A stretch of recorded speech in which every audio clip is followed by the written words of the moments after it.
Oui, alors quelques images de Dunkerque, mais j'ai pas innové hein, dans ma présentation du tout. Voilà. Mais bon, c'est ce que disait Anne Guérin. C'est la multiplicité des paysages qui est quand même assez fascinant à Dunkerque, hein. Moi, je suis arrivé aussi, je suis pas dunkerquois, moi, je suis arrivé en fin 99, en 2000, quoi. Donc ça fait quand même pas mal d'années, quoi. Mais et c'est toujours aussi, enfin, on redécouvre sans arrêt, quoi, euh, les multiplicités de paysages et tous ces environnements. Voilà, c'est des images classiques, pas mal de Antoine Tricot dans le hors-série qu'on a fait à la fin du programme Open Air. On a fait avec Anne, je vais en parler un peu quand même, parce que je vais faire un peu historique, moi. À partir de 2008, voilà, la mission Art et Espace Public, qui était représentée par Anne et moi-même. Voilà, on a construit un programme qui interrogeait la place de, voilà, les possibilités de l'art dans l'espace public. Et on constate encore aujourd'hui, pour faire le lien avec l'intervention précédente, que les relations entre la décision de l'aménagement urbain et la place de l'artiste dans cette relation, même de l'action culturelle au sens large, et pas forcément de la création artistique purement. On n'a pas résolu le problème, quoi, je dirais, pour le moment. On n'a pas résolu la question. La question reste posée. Quelle est la place, à quel moment intervient l'artiste et à quel moment intervient l'action culturelle dans la fabrication de la ville? Pour le moment, ce n'est pas l'action culturelle qui coordonne l'aménagement urbain. On n'en est pas là. Non. Donc on a tenté quand même quelques questions, ouais, là-dessus. Voilà, ça a été... Donc des paysages, c'est modifié, déjà les photos sont vieilles, c'est marrant, il y avait l'aménagement de la place Jean Bart dont elle parlait, voilà, il n'est pas fait. Donc il y a encore des voitures au centre-ville. C'est vrai qu'on a gagné dans l'aménagement urbain, réellement, on a gagné quelque chose de très apaisé. Mais ça vient aussi des qualités d'enrobés. Ils sont amortissants. On entend moins les voitures roulent moins vite de fait. Et tout ça rend un centre-ville, en tous les cas pour le centre-ville, c'est assez efficace. Hein. Ouais, pas mal. C'était la première question, c'était le paysage.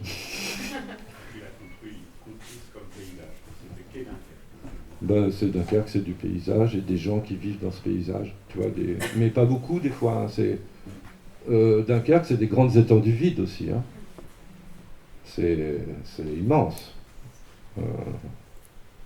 C'est immense, ces moments où il n'y a personne.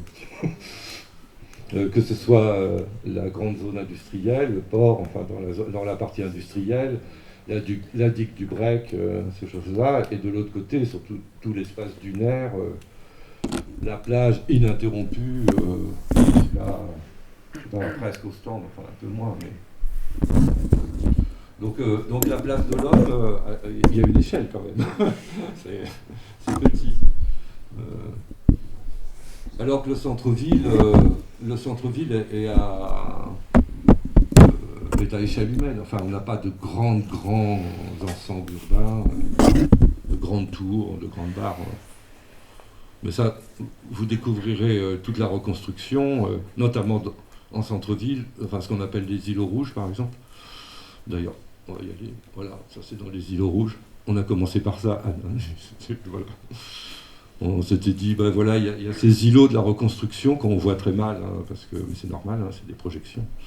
Et on s'était dit, fabriquons un rendez-vous public gratuit. Alors oui, tout ce qu'on fait est gratuit aussi, nous.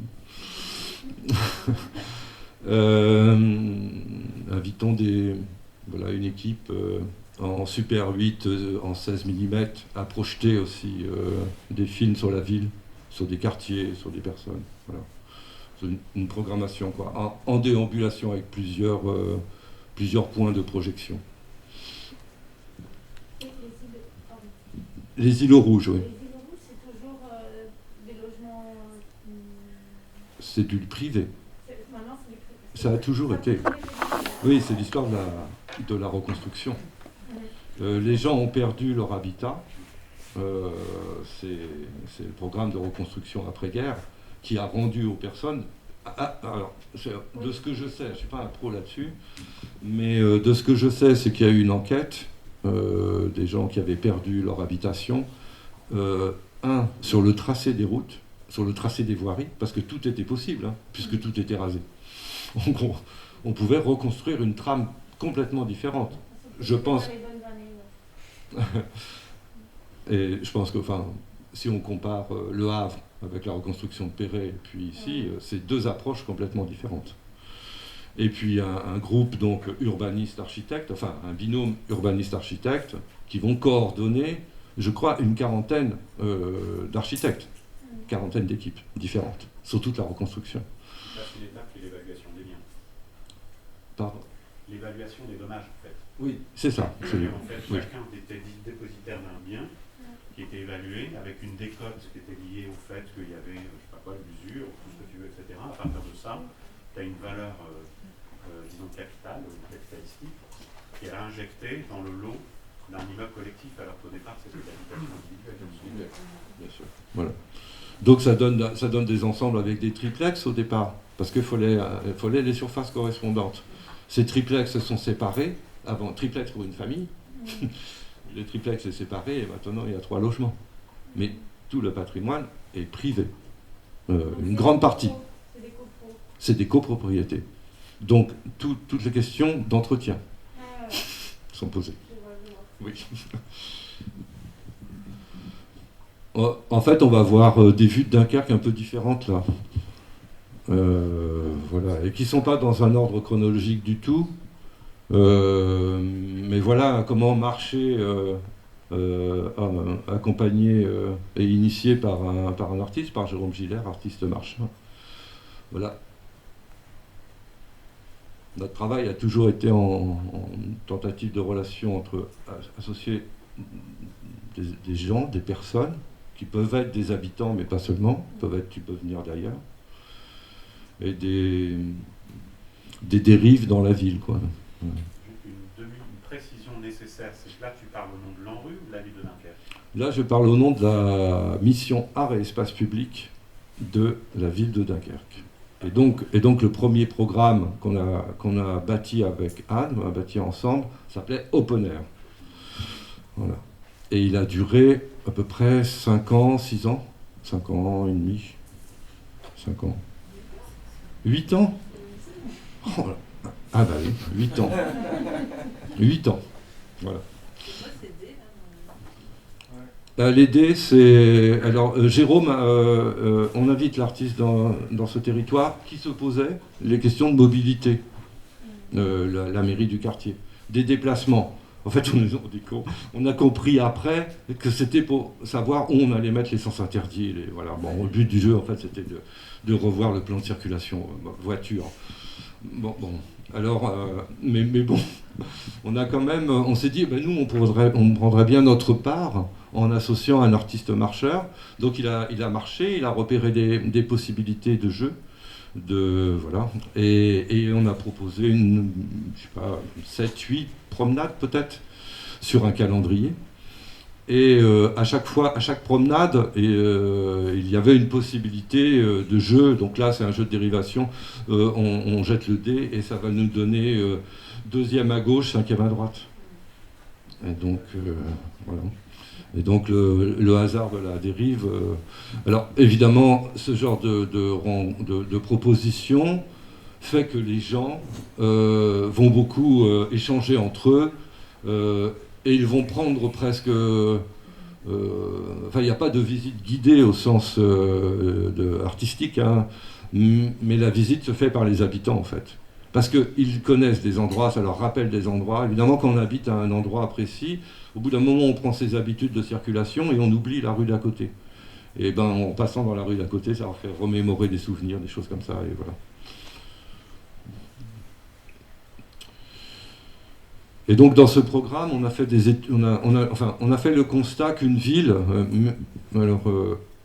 Anne, tu travaillais déjà un petit peu au musée, mais moi j'arrivais pour une collectivité, on ne connaissait pas bien le fonctionnement d'une collectivité, quoi, et on découvre le nombre incroyable d'études produites par une collectivité, d'études urbaines notamment, d'études techniques, et que ces études restent souvent pas forcément réalisées dans des placards et personne ne sait. Donc c'est vraiment des études dont personne ne sait rien en fait, concrètement. Donc on s'est dit, puis c'est dommage, donc on fait ce constat, et puis il n'y a pas d'études artistiques. Donc on invente un programme d'études artistiques du territoire, qui s'inspire aussi du programme Nouveau Commanditaire de la Fondation de France, dans son origine. C'est-à-dire que la phase d'études, puis éventuellement une phase de production, on pouvait se contenter d'une phase d'études. Ce qui nous a permis d'interroger un certain nombre de contextes, associant des artistes à ces contextes. Là, un quartier d'habitat populaire proche du centre-ville de Dunkerque, le quartier du Banc Vert.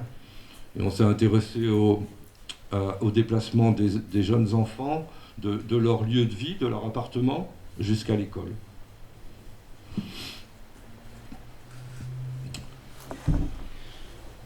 On a une école changeait de site parce qu'un nouveau quartier se construisait, qui est le quartier du Grand Large d'ailleurs.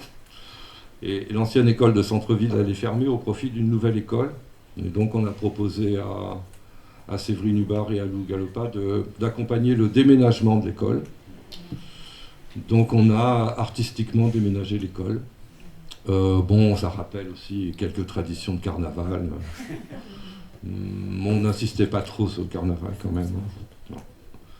Non, l'idée était que chaque enfant puisse prendre un objet auquel il est attaché et l'amener dans l'école, dans la nouvelle école. On avait fait un cahier de liaison aussi, qu'ils ont retrouvé l'année d'après, à la rentrée scolaire. On a fait ça en fin d'année. Enfin bon, tout un dispositif. Et un film donc, a été fait.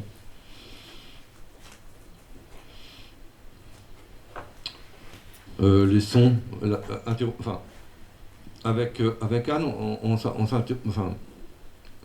l'ensemble de la ville est prétexte à faire une invitation. On pouvait travailler, on se fermait aucun domaine. Donc le domaine du son, par exemple, le son de la ville, comment ça sonne Dunkerque, quoi.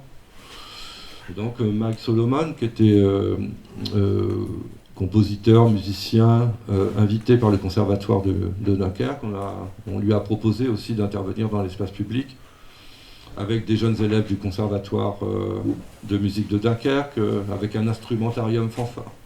C'est-à-dire ils construisent leur instrument. Je voulais dire que le champ sonore de cette ville, pour moi, je suis là depuis 2 heures, donc, mais les oiseaux et les comment on fait ça les moineaux. Pour moi, c'est vraiment ouais. Ce que pour l'instant, si vous me posez la question aujourd'hui, là, maintenant, je dirais que c'est le champ sonore qui est le plus déterminant. Le bruit de la pluie aussi. Oui, le bruit de la pluie. Moi, j'habite à Bruxelles, donc le bruit de la pluie, c'est pas. Mais, tu n'étais pas là hier, parce que hier, c'était le bruit du vent. Le bruit du vent avec les bœufs et les tôles qui. Et vous voyez, on programme évidemment, ça se programme des événements comme ça, et il neige. Il a neigé très peu de jours à Dunkerque depuis que j'y suis. Et il neige. Donc le son était super. C'était magnifique. Hein. Le concert de sirènes de bateau, qui était donc, en lien, et puis le carillon. Donc on a un carillon traditionnel. Et donc Mike comment on dit, il y a une ritournelle qui est jouée par des élèves du conservatoire dans le carillon, dans le beffroi, hein, tout en haut. Et il a décalé un petit peu parce que pour pas que ça tombe au quart d'heure précis. Donc la ritournelle se décale dans le tempo pour un peu désordonner les heures et le règlement, enfin la régularité du carillon. Bon, voilà, on s'était... Voilà. Je ne veux pas être désagréable, je le suis forcément, mais... Ah bah oui, attention. Je m'arrête là. Non, pas du tout. Parce que j'ai cru comprendre que tu avais 2 ensembles de vues. Ouais, je vais aller vite. Non, mais pas vite, mais voilà. Voilà, donc des études sur un canal, par exemple, parce que vous êtes intéressé Non, mais Marie, par exemple, tu t'intéresses... Enfin, vous vous êtes intéressé à la fois sur le GR, et puis sur la place de l'eau, et la place des canaux, et la place de la situation de la ville avec l'arrière-pays en polder, donc tous les enjeux voilà, particuliers d'un bassin hydrographique très singulier. Voilà. Et donc nous, il y a ce canal exutoire qui porte un drôle de nom quand on arrive, on ne comprend pas bien, mais en fait c'est un bassin qui permet de chasser l'eau de l'intérieur des terres vers la mer à marée basse. Donc il y a un système d'écluses assez complexe. Et donc c'est comme une trame, quoi, un fil. Et on a invité donc l'artiste Honoré Do à construire une proposition qu'il a appelée le collier de perles, avec des stations. Mais c'est des stations d'observation du paysage, avec un guide, un mode d'emploi, une proposition de s'arrêter à des moments. Voilà. Donc tout ça donne lieu à des balades repérage. Ça se construit au fur et à mesure de l'invitation. Voilà. Ça aussi, le transport, on l'a fait gratuit bien avant qu'il soit gratuit, puisqu'on... Donc voilà, on a organisé un parcours avec l'artiste Bertrand Gaden, utilisant le réseau de bus. Et voilà, donnant des parcours à partir aussi du bus. Payant, ce qui n'est plus possible quand le bus est gratuit. On ne peut plus utiliser les bus comme ça pour des opérations de manif, c'est très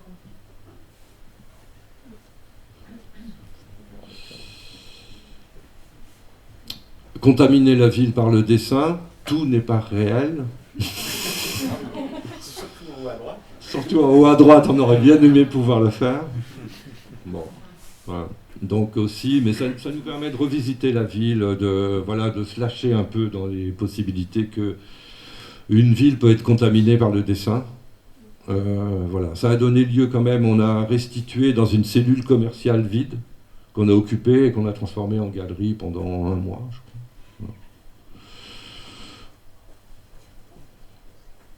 je crois. Être sur le tempo aussi des manifestations d'un quartier, des villes, des fêtes de quartier, des fêtes avec les maisons de quartier. Voilà, donc ça date pas d'aujourd'hui, mais on a contribué à ça, aussi bien au titre de la mission qu'au titre de la plateforme, qu'au titre aussi, et associé plusieurs artistes et structures là-dessus. Ce qui nous a permis aussi de lier... sur la question que c'est vrai qu'on se connaît bien, aussi entre le réseau culturel, je dirais, mais aussi le réseau social, le réseau des maisons de quartier, aussi le réseau de la santé, les partenaires sur la question de santé. Donc c'est des gens on peut travailler ensemble facilement. Ce qui n'est pas le cas dans toutes les villes, je pense, là, ça aussi. Une résidence photographique en lien avec les musées. Et la question qu'on a posée à Marie-Noël Boutin, c'était de dire... Et la question qu'on pose aux résidences artistiques en général, c'est que le travail, il est vu qu'à la fin. Et nous, on voulait que le processus photographique soit compris dès le départ de la résidence. Donc, on a proposé à Marie-Noël d'exposer son travail précédent pendant le temps que se construisait sa résidence à Dunkerque. Donc, confronter des images prises en Chine, prises en Israël et en Palestine, à Grande-Synthe, ramener des images d'un travail qu'elle avait fait dans la commune de Grande-Synthe à Dunkerque, par exemple. Voilà. Alors, on a construit comme ça plusieurs parcours, et qu'il y avait des inaugurations toujours avec le réseau de bus qu'on avait à l'époque gratuit. Voilà. Ce qui nous permet de découvrir de nouveaux paysages à chaque fois aussi. Voilà. Et de faire découvrir d'autres paysages aux habitants. Et enfin, on avait donc on a produit une action longue. Les résidences étaient relativement ponctuelles, c'est-à-dire sur 6-8 mois, les résidences d'études artistiques. Ce projet Jardin Barge était un peu le fil rouge, le fil conducteur de la mission. Il a duré à peu près 5 ans ou 6 ans. Donc là, c'était la place des canaux dans la ville. Donc la gare d'eau de l'île Gentil comme cœur de projet au départ. Et à partir de cette gare d'eau de l'île Gentil, aller accoster les quartiers, faire accostage. Et comment on se posait la question de transformer un espace friche, en fait, hein, inhabité en tous les cas, non occupé par des habitants, en un grand jardin. Et aussi construire des jardins sur l'eau. Voilà. Alors voilà. Associant là, pour le coup, plutôt des paysagistes. Voilà.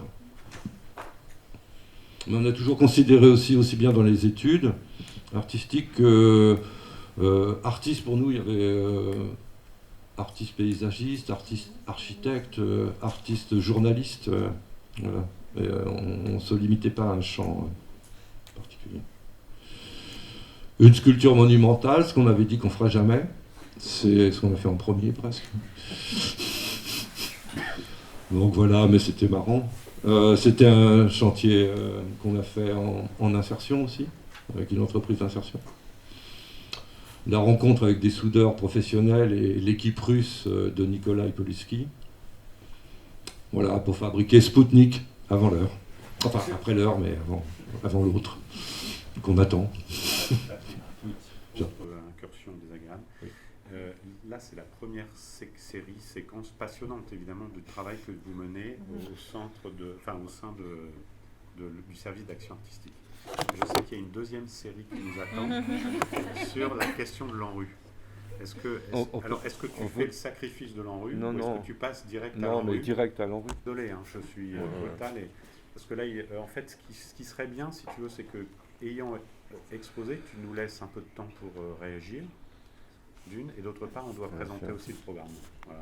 Donc, suite au premier programme, l'élection du maire, changement d'équipe, tout ça a des répercussions qu'on pourrait, si ça vous intéresse, en termes plutôt de fonctionnement d'une collectivité, parce que moi je travaille pour la direction de la culture. Donc en gros, la direction de la culture a été paralysée pendant 6 mois. Ben oui, parce qu'une équipe en place depuis 4 mandats avec Michel Delbar, c'est beaucoup d'habitude. Hein. Et donc, une nouvelle équipe avec de nouveaux élus, mais de tout nouveaux élus, qui ne savaient pas trop ce que c'était, quoi. Ça prend un peu de temps à se mettre en place. Et nous, on n'avait pas beaucoup de temps, quoi, à perdre. Donc on fait une proposition, parce que ce qui nous a manqué dans le premier programme, c'était la question de la recherche. Notamment, de notre point de vue, recherche sociologique ou recherche anthropologique. Vraiment, voilà. On avait bien fait les choses, mais on savait qu'il manquait ça. Et donc, on construit une proposition, mais Anne, à partir de là, va prendre aussi une autre voie. Et donc, on construit une proposition plutôt d'un laboratoire de l'art et de la ville. Enfin, en insistant sur le mot labo, quoi, en fait. Voilà. Et ça va donner quelque chose d'autre, forcément. Mais par contre, moi, j'ai reçu l'épisode. Ça s'appelle Collectif en rue. Oui. J'imagine qu'il y a un clin d'œil. Bien sûr. Voilà. Et ce que je veux savoir, c'est le nom que vous avez donné à ce deuxième épisode, à ce deuxième programme.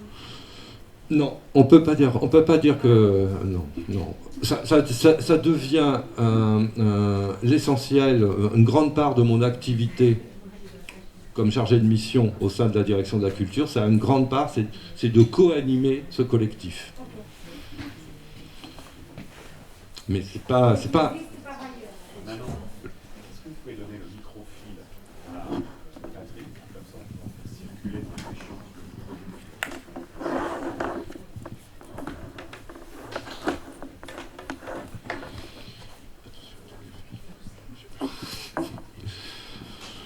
Voilà, donc on invente une proposition. Alors je fais juste l'origine vite fait de cette proposition. Donc ce labo n'est pas vraiment validé parce que ça prend trop de temps, parce que voilà ce que je viens de vous dire par rapport à la lenteur de la remise en œuvre d'une politique culturelle, d'un programme et tout ça. Bon. Donc en attendant, on avait rencontré des gens à Saint-Paul-sur-Mer, qui est une commune, donc vous voyez, à côté de Dunkerque.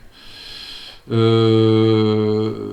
je savais qu'il y avait un programme de renouvellement urbain très important sur un quartier intéressant, voilà, qui associe une cité des cheminots sur les premiers bâtiments des années 20, et puis les deux grandes barres d'immeubles voilà, des années 70, tout ça ça se jouxte, hein, c'est apposé, et c'est un programme de renouvellement urbain.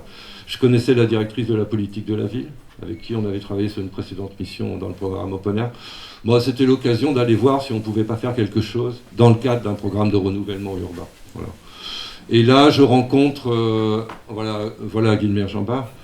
Là, je rencontre, grâce à Christine Decotz, directrice de la politique de la ville, l'équipe de prévention spécialisée, une équipe d'éducateurs de rue, qui connaissent parfaitement bien les enjeux de ce quartier, parfaitement bien les gens qui y vivent et toutes les problématiques liées à ce quartier. Bien sûr, Catherine Ranou arrive à ce moment-là, tout se connecte. On se balade, elle prépare son exposition, voilà, et je l'amène ici, à différents endroits. Et puis le constat d'abandon des espaces publics, d'abandon simplement des usages. Hein. Enfin, je veux dire, il n'y a pas de bancs il y a très peu de bancs, très peu de lieux de convivialité, un seul convisport, il y a plus de 2000 habitants sur le quartier. Et pas de jeux pour enfants. Il n'y a aucun jeu pour enfants, enfin dédié jeu pour enfants, quoi. Donc c'est un peu étrange, et donc voilà, c'est là que on fait une réunion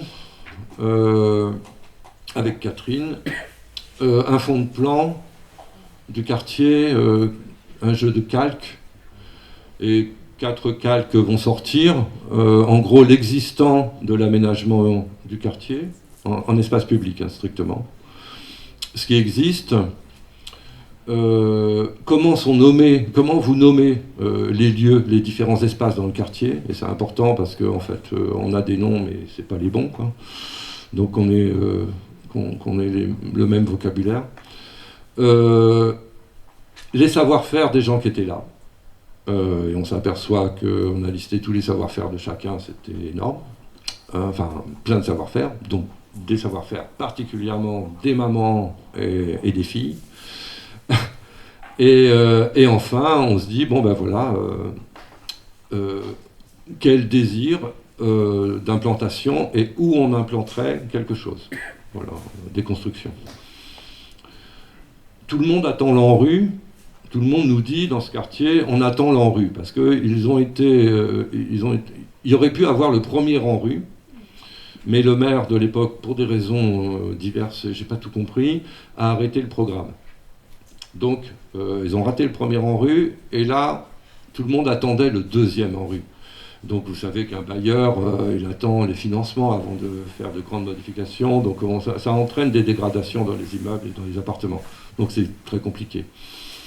Donc, comme tout le monde attend l'ANRU, on se dit, bah, appelons-nous, nous on va faire ANRU avant l'ANRU, et donc on s'appelle ANRU. Voilà. Et un jour, on rencontrera l'ANRU, c'est sûr, et les deux ANRU se rencontreront, voilà, et ça s'est fait, bien sûr. Et à partir de là, on n'a plus fait de réunions, on n'a fait que des chantiers. Un programme de chantier, le premier était... Ça devait être mi-avril. 15 jours plus tard, au 1er mai, on fait un chantier sur le pont du 1er mai pendant 3 jours consécutifs et on construit les premières choses. Associer une équipe de jeunes architectes, plateforme Amaniwad, plutôt issue de Belleville. Voilà, et toutes ces constructions ludiques sont à vue. On pose les établis qu'on improvise avec des palettes, on achète le matériel et on construit avec les gens, on achète du bois. Catherine nous a proposé un protocole sur la question du réemploi de matériaux qui sont stockés dans les parcs des collectivités. C'est incroyable le nombre de choses qu'ils ont, et du bois neuf par contre. Voilà, du pin Douglas naturel. Et on va construire là où nous disent les gens, parce qu'ils ont leur expertise d'habitants, comme on dit, et ils savent où on est à l'abri du vent, où le soleil donne bien, et où on peut surveiller les gosses, quoi. Voilà. Voilà, et donc c'est à vue. Et l'idée, c'est rapidement, on est associé sur un autre quartier.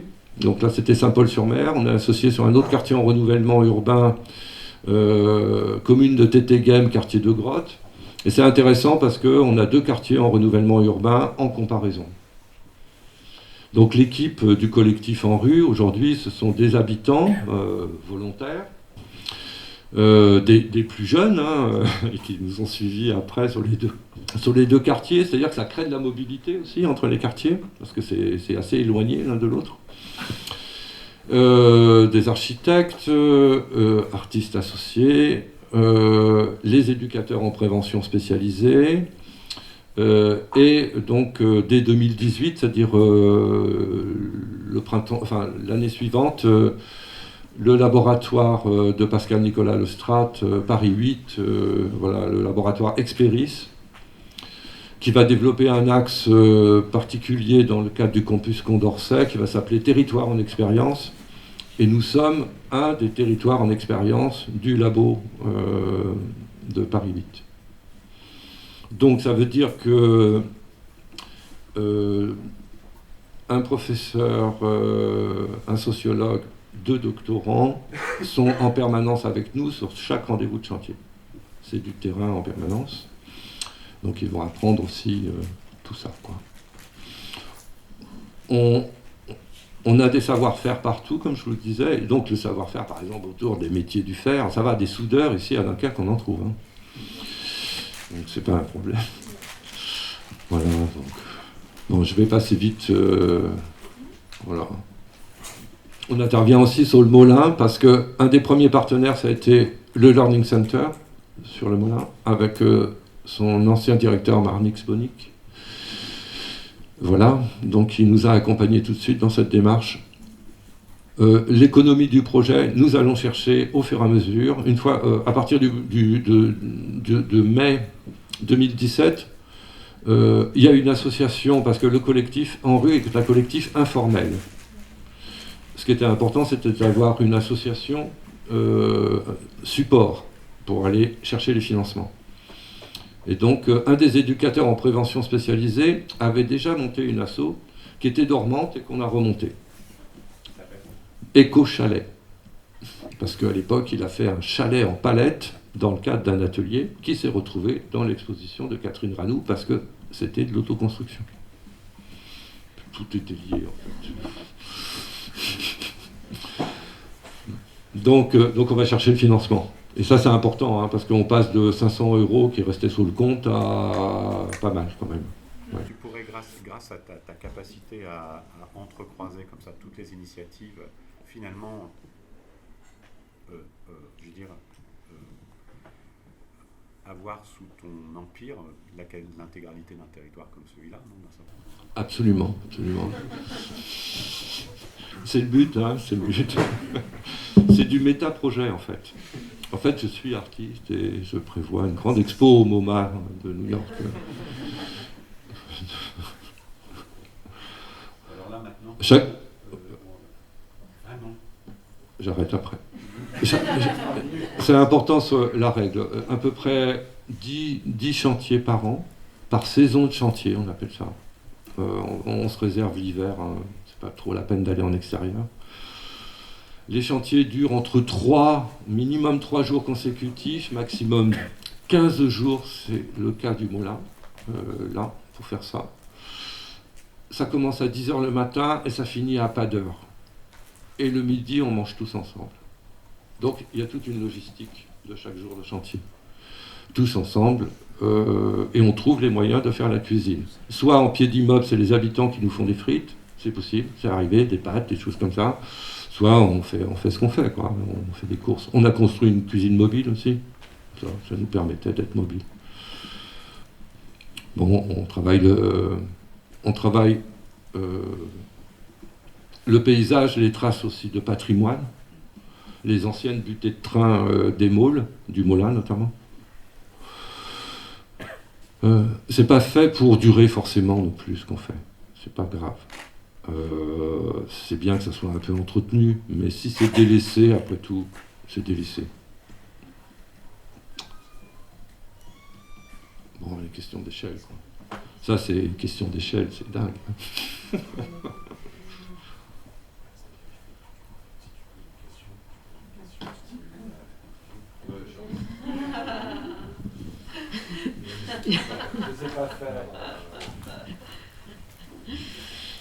Bon, je ne sais pas si je vais répondre à la demande d'Emmanuel. Une petite question. Non, la question justement du devenir, ses œuvres et de l'entretien. Parce que pour avoir travaillé sur des actions, enfin Saint-Étienne, je crois qu'on est sur un territoire qui a beaucoup de choses en commun, en fait, avec Dunkerque en termes de possibilités d'action, parce que de toute façon, il y a des terrains inoccupés. Et finalement, même parfois, les élus ou les services techniques préfèrent qu'ils soient occupés par des gens qui font ça finalement avec leur bonne volonté, leur énergie, parce qu'on sait combien ça demande d'énergie mobilisée justement gratuitement, si on peut revenir à cette question-là pour arriver à ce genre de choses. Et une des choses auxquelles on s'est confronté, c'est la question de la responsabilité par rapport à ces objets. Les services techniques ne veulent pas les entretenir. Est-ce qu'on est sur de l'espace public ou pas de l'espace public? Parce que souvent on est sur des lieux qui sont plus ou moins privés ou en phase de réappropriation par des organes. Chez nous, ça s'appelle EPORA, ici, je ne sais pas comment ça s'appelle, mais bon, de revalorisation foncière. Donc, quid de ces choses quand elles restent là, de leur vie dans le temps, elles sont démontées, vous récupérez les matériaux, ça pose des problèmes de sécurité, ça a déjà été posé par les services techniques ou pas, voilà, c'est un peu ces questions. Parce que comme vous égrenez beaucoup, hein, nous on a fait ça, mais finalement on est resté très, très, très, très tenu sur des petites zones et qui sont très identifiées, mais là j'ai l'impression que ça se dissémine, c'est des graines quoi. Donc qu'est-ce qui pousse derrière les graines? Anne, tu peux répondre aussi. Sur Jardin Barge, par exemple, parce qu'on a quand même construit, on a fait en sorte de faire construire des jardins sur l'eau. Ouais. Avec donc ce qu'on souhaitait, accessibilité complète, jour et nuit, de ce jardin à tout le monde. Donc là, on a eu la chance quand même de travailler avec un super contrôleur fluvial. Ouais. Donc... et les pompiers, le SDIS après, qui valident l'accès, ERP, 19 personnes, sur ce jardin, sur l'eau. Donc voilà, c'est possible. Enfin, c'est possible à notre échelle. Bien sûr, Paris avait fait des trucs énormes sur des barges.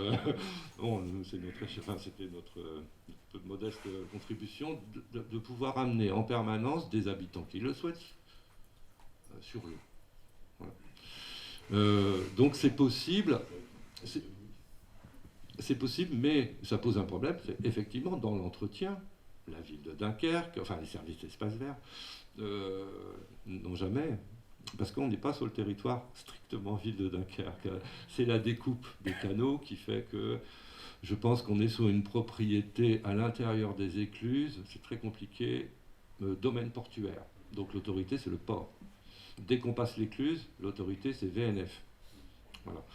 Donc aujourd'hui, ils ne sont pas entretenus, ou très peu, ou très mal. Mais, bon, il y a un usage.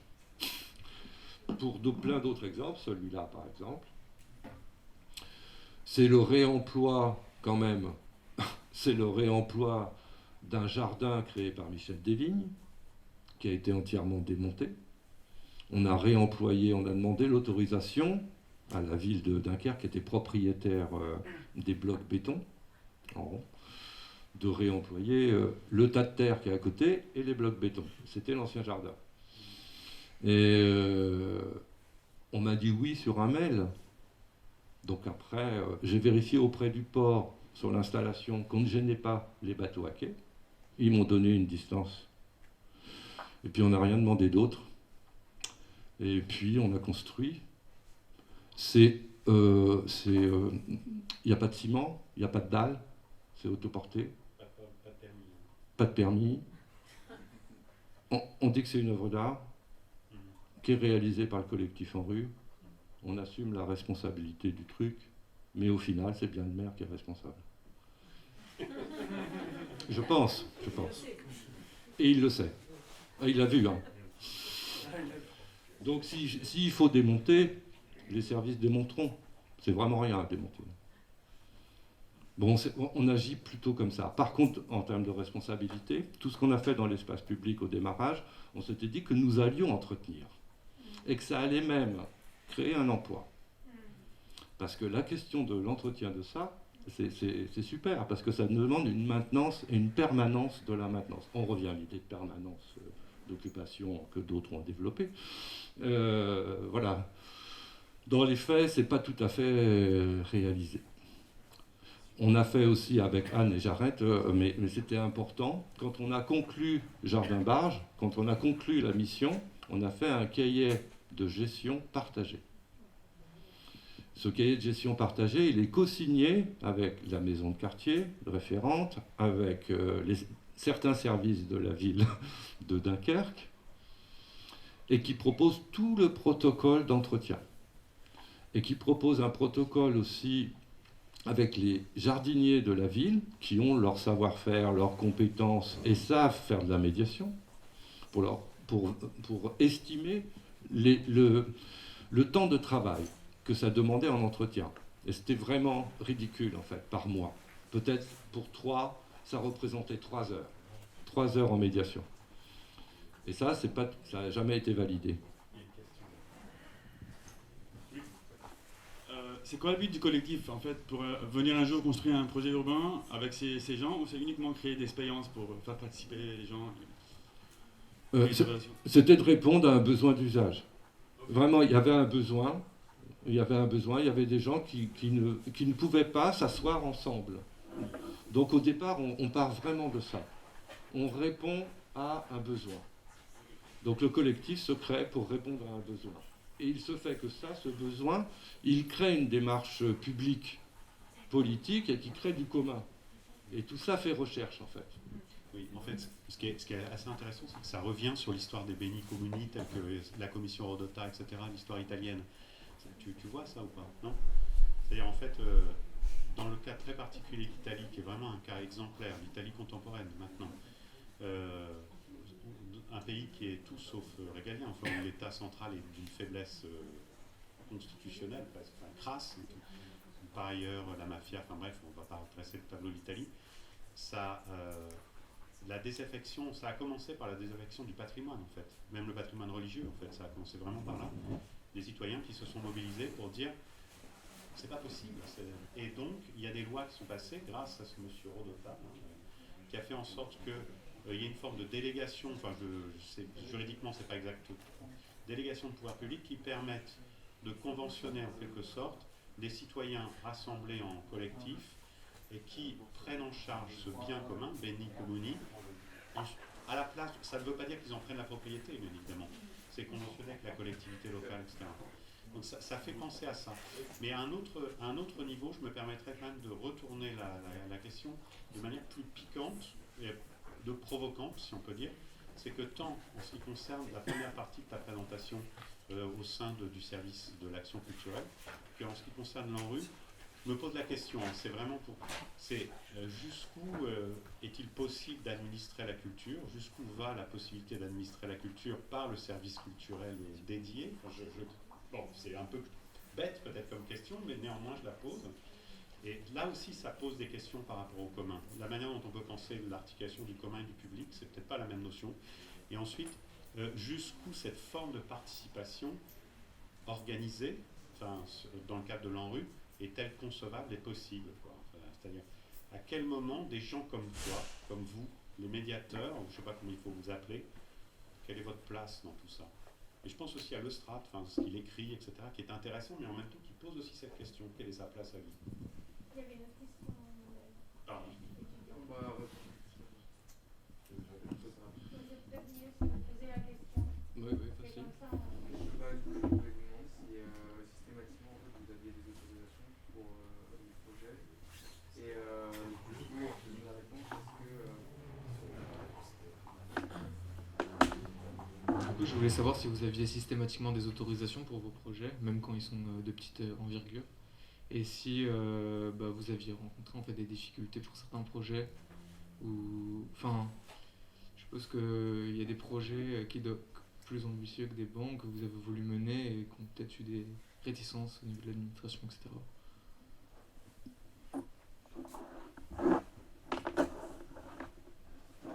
Je réponds tout de suite. Ça va être compliqué.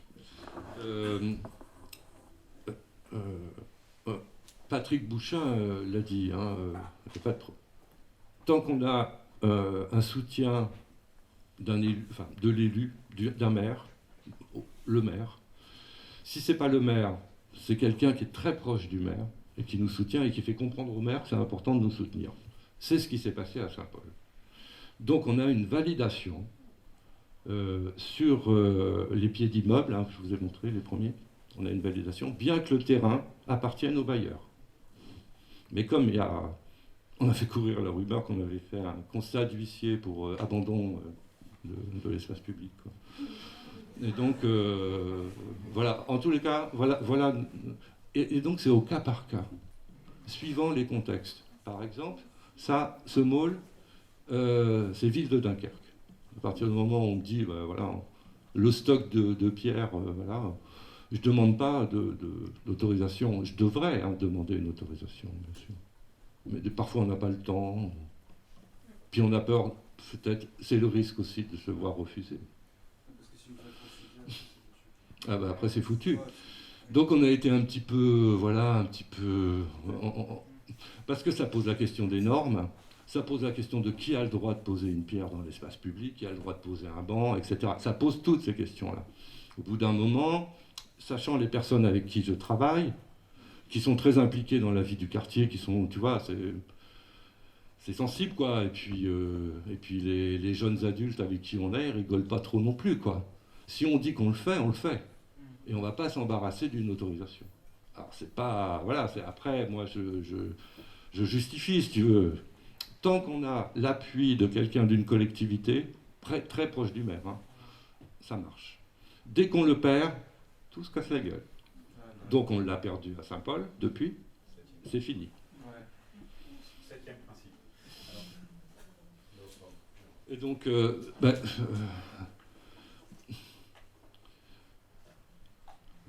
je travaille à Saint-Paul-sur-Mer, qui est commune associée. Je travaille sur ATT Game, qui n'est pas, j'aurais rien à y faire, en principe. Tu vois. Donc, il y a un enjeu aujourd'hui de faire reconnaître l'action culturelle, et pas seulement l'action dans l'espace public, comme un vrai levier de fabrication de la ville. Et c'est ça mon travail, je pense, sur les questions de gouvernance, que pose aussi Pascal voilà. C'est un terrain d'expérimentation collectif en rue. On essaye des choses.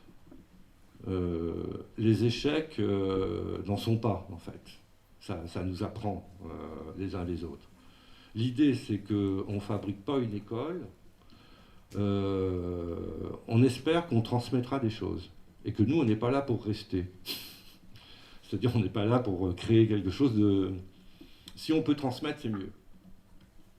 Voilà. Si on peut transmettre ses actions, ça serait l'objectif. Maintenant, l'ANRU, voilà, on a bien compris dans les relations avec mes collègues de la communauté urbaine de Dunkerque en charge de la mise en œuvre des NPNRU sur l'agglomération, que nous n'avions rien à y faire. Mais on ne peut pas, en fait. parce que leur méthode est inverse à celle qu'on propose. Donc il y a quelque chose aujourd'hui d'irréductible là-dessus, on ne peut pas s'entendre, puisque nous, la condition, c'est que la formulation des choses à faire vienne au moins de ce groupe. Et ce groupe, il repose sur le fait qu'on travaille avec des gens qui habitent le quartier. Si la formulation ne peut pas venir de là, on va reproduire le même qu'ailleurs. C'est pas très intéressant. Donc aujourd'hui, on est... Voilà, on est un peu coincé en fait. Le même territoire, mais vous ne travaillez pas le même terrain. Oui, c'est ça. Et surtout la même temporalité. On est sur cette question de permanence. L'informel, le collectif est informel. Aujourd'hui, parce qu'il y a des besoins d'extension de projet. Par exemple, on avait besoin d'une botaniste. Enfin, voilà, donc il y a une botaniste qui a rejoint le projet depuis, etc. C'est-à-dire qu'il s'augmente. Et il se diminue aussi d'un autre côté. Une étape qui me manque pour bien comprendre, c'est justement sur le même terrain, est-ce qu'il y a eu une passation entre je parle des installations au pied de bar, entre les bars. Est-ce qu'il y a eu une passation, entre guillemets, avec le projet de rénovation urbaine plus large, celui que vous attendiez, que tout le monde attendait et qui ne se faisait pas, et donc qui a motivé dans cette espèce d'état de latence votre action directe? Est-ce qu'il y a une traduction? Est-ce qu'il y a eu une traduction de vos propositions dans quelque chose qui aurait été l'aménagement définitif, où en fait l'ANRU était, comme on dit, enfin comme je dis, une deuxième couche de modernité qui arrive et qui reformule en fait l'apparence de ces bâtiments et puis il s'en va? Ou alors est-ce qu'il y a effectivement sur place, est-ce que l'entre-deux était un objet de la rénovation? Est-ce qu'il y a eu en fait tout simplement tout ce qu'on voit de semi-privatisation, résidentialisation de ces espaces et donc du coup une forme d'annexion beaucoup plus radicale à la barre et donc aucun espace justement commun qui se crée? Quel est l'état du projet et la relation entre ce que vous aviez proposé? Ça, c'est les temporalités du projet. On a pris les choses très en amont. Ouais. Donc on est bien avant la rénovation. La rénovation aujourd'hui a commencé par les questions de relogement. Donc il faut débarrasser les habitants des logements. Donc ça prend du temps, mais on le savait. Ah oui, une partie va être démolie. Une partie va être démolie. Sur Saint-Paul-sur-Mer, toute la barre, enfin, 3/4 de la barre vont être démolis. Démolis ou baisser les étages à R+3 maxi ou R+4. Un truc bizarre. À Saint-Paul-sur-Mer. Les barres d'immeubles que j'ai présentées au départ, les grandes barres, le boulevard de l'Espérance, on va passer devant. Et tandis qu'à Tétéghem, l'autre quartier, l'ensemble du bâti va être démoli. Donc aujourd'hui, on est dans la phase de relogement. Les premiers immeubles à Tétéghem sont vides. Les premières démolitions n'interviendront que fin de l'année prochaine. Donc on n'est pas encore là-dedans. Par contre, le plan futur du quartier, j'en sais rien. On n'est pas associés. On n'est pas associés. Donc on ne sait pas ce que ça va produire. Par contre, ce qu'on sait, c'est que c'est quand même étrange, enfin c'est pour dire aussi l'étrangeté des choses.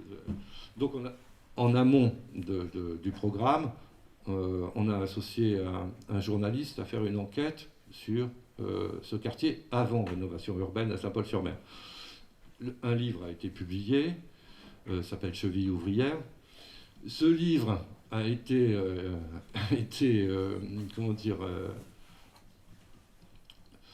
le responsable construction de chez Bouygues qui répond à l'appel d'offres du bailleur à Saint-Paul, voilà, va répondre le gros dossier. Il n'y a pas beaucoup d'entreprises qui peuvent se positionner sur des enjeux de rénovation, dont Bouygues.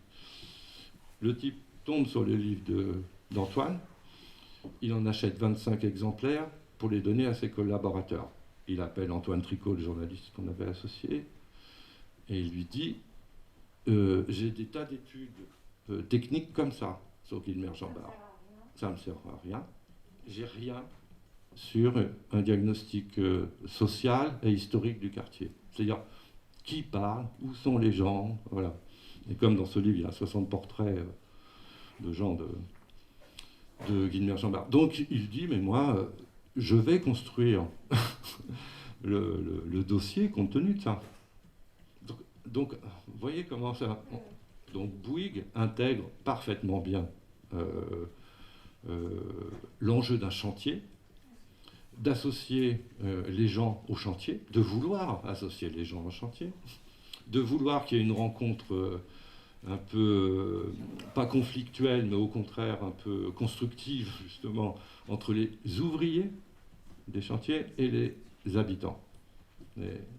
Et jamais je n'ai entendu quelque chose comme ça de la part du bailleur,